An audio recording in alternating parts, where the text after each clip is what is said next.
Yeah, and that's exactly kind of what happened in 2008 and 9. This happens in late expansions. There's just massive amounts of debt. You see, central bankers get all, worked up about inflation because they maintain these loose money policies for so long, and they were afraid to raise rates, and they finally start getting, like, okay, we're going to do it. And next thing you know, the economy starts to slow down, and you have all of this debt built up, and you don't have enough economic output to service that debt.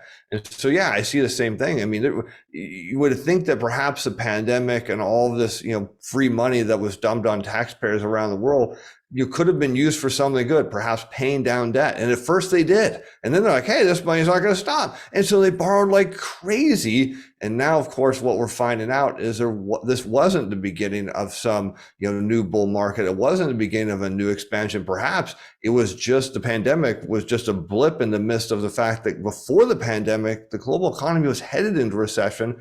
We conveniently had the pandemic, which stalled it off. But due to all this policy and now overly aggressive central bankers, tightening policy, we're headed right back down that path, maybe even faster. So yeah, I don't think the banks get out of this unscathed at all, because obviously they've lent money, and the longer these expansions go, what they will do is, they'll go from their top tier clients, that just don't need money. Hey, I'm already rich enough. I've already borrowed a bunch. I've bought a bunch of assets. Hey, I'm doing okay. And I don't want any more money, even though the banks say, yeah, well, will you please borrow? Because we know you can pay it back. So the banks start going down, their credit tiers. And next thing you know, they're doing a lot of subprime loans that we don't see. And then next thing you know, those are the first to go into an all-out crisis at a time where you start thinking about, can the Fed react here? Well, they've been pretty clear. As long as inflation stays up, we're not. I mean, something interesting is going to happen, and I don't mean interesting in a good way.